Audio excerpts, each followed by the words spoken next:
के बाद हम लोग प्रश्नावली 5.1 का प्रश्न क्रमांक 4 का 13वां क्वेश्चन करेंगे। इसमें हमें ज्ञात करना है कि दी हुई श्रेणी एक समांतर श्रेणी है या नहीं, और यदि समांतर श्रेणी है तो इसके आगे के 3 पद हमें ज्ञात करना है।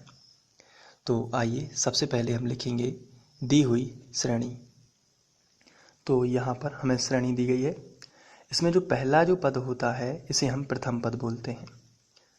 तो हम लिख लेते हैं प्रथम पद a बराबर √3। इसके बाद हमें सार्व अंतर निकालना है। यदि इनके बीच का जो अंतर है वो समान होगा तो दी हुई श्रेणी एक समांतर श्रेणी होगी। तो साइड में आपको लिखना है सार्व अंतर,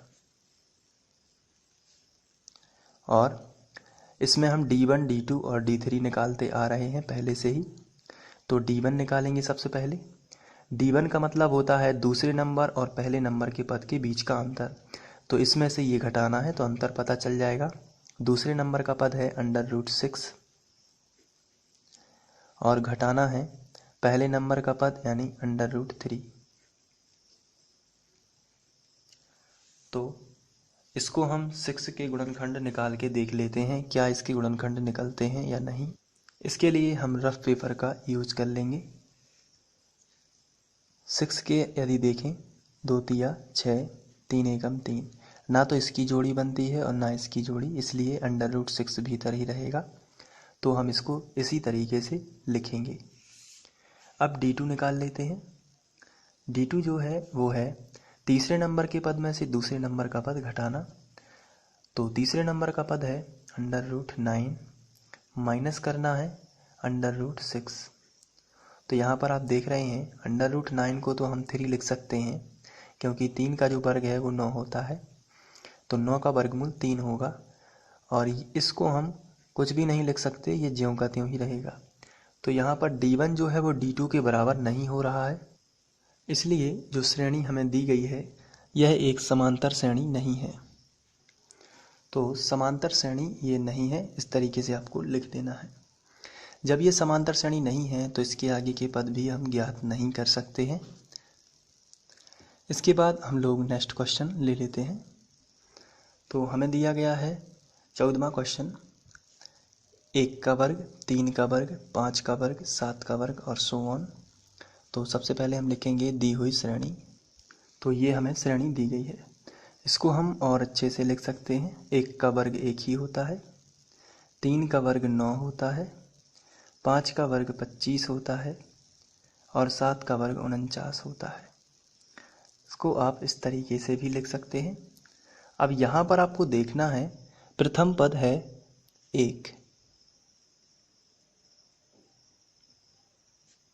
प्रथम पद a बराबर 1, और सार्व अंतर जो दिया गया है वो हमें तीनों का ज्ञात करना है। तो हम साइड में लिखेंगे सार्व अंतर, और अलग अलग निकालेंगे। सबसे पहले d1 निकाल लेते हैं। d1 का मतलब होता है दूसरे नंबर के पद में से पहले नंबर का पद घटाना। 9 में से आपको 1 घटा देना है तो आपको मिलेगा 8। d2 निकालना है। d2 का मतलब होता है तीसरे नंबर के पद में से दूसरे नंबर का पद घटाना, यानी 25 जो है वो तीसरे नंबर का पद है और घटाना है आपको दूसरे नंबर का पद यानी 9। तो यहाँ पर जब हम घटाएंगे तो 16 मिलेगा। तो यहाँ पर आप देख रहे हैं कि d1 जो है वो d2 के बराबर नहीं है। यहाँ d1 बराबर नहीं है d2, तो d3 निकालने की कोई आवश्यकता नहीं है। हमें यहीं पर पता चल जाता है कि दी हुई श्रेणी एक समांतर श्रेणी नहीं है, क्योंकि इनके बीच का जो अंतर है वो समान नहीं है। तो इस तरीके से आपको लिख देना है। इसके बाद नेक्स्ट क्वेश्चन लेते हैं। तो हमें 15वां क्वेश्चन दिया गया है, 1 का वर्ग, 5 का वर्ग, 7 का वर्ग और 73 और इसके आगे। तो सबसे पहले हम लिखेंगे दी हुई श्रेणी।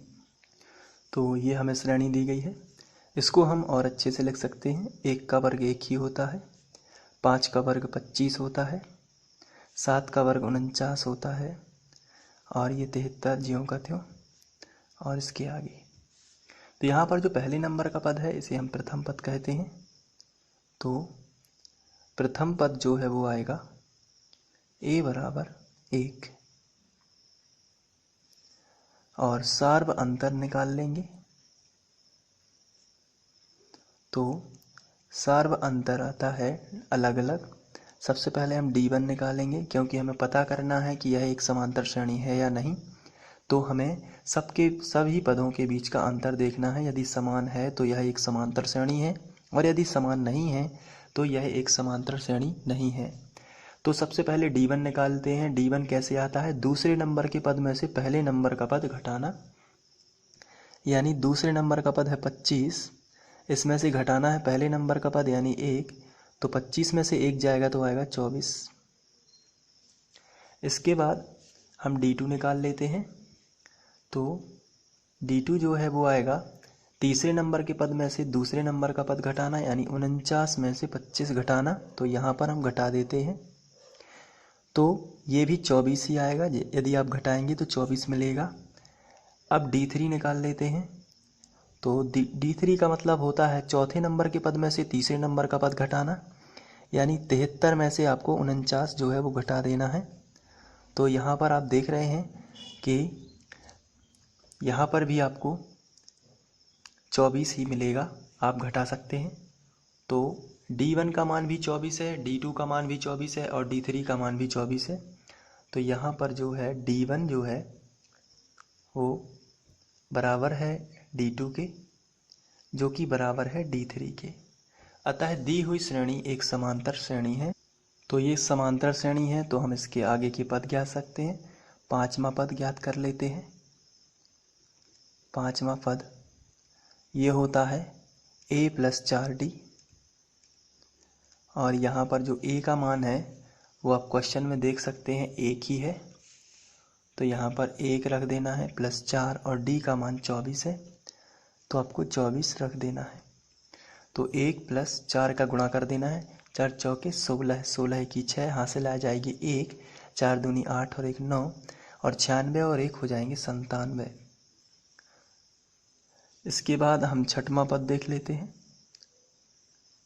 तो छठवां पद ये होता है a + 5d और यहाँ पर a का मान जो है वो 1 ही है, आप यहाँ पर देख सकते हैं, +5 और d का मान जो है वो 24 ही रहेगा। तो यहाँ पर आपको 24 लिख देना है।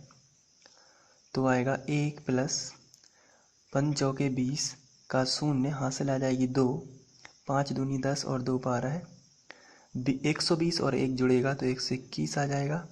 तो ये छठवां पद है। इसके बाद हम सातवां पद भी निकाल लेते हैं। तो यहाँ पर लिखना है सातवां पद ये होता है a + 6d। तो a का मान आप देख रहे हैं शुरू से 1 ही है और 6d का मान 24 है, सार्वंतर। तो यहाँ पर 1 + 6 का गुणा करेंगे, 6 चौके 24 की 4, हासिल आई 2 और 2 दूनी 6 दूनी 12 और 2 144 आ जाएगा। तो यह आएगा 145। इस तरीके से आप इसको सॉल्व कर सकते हैं।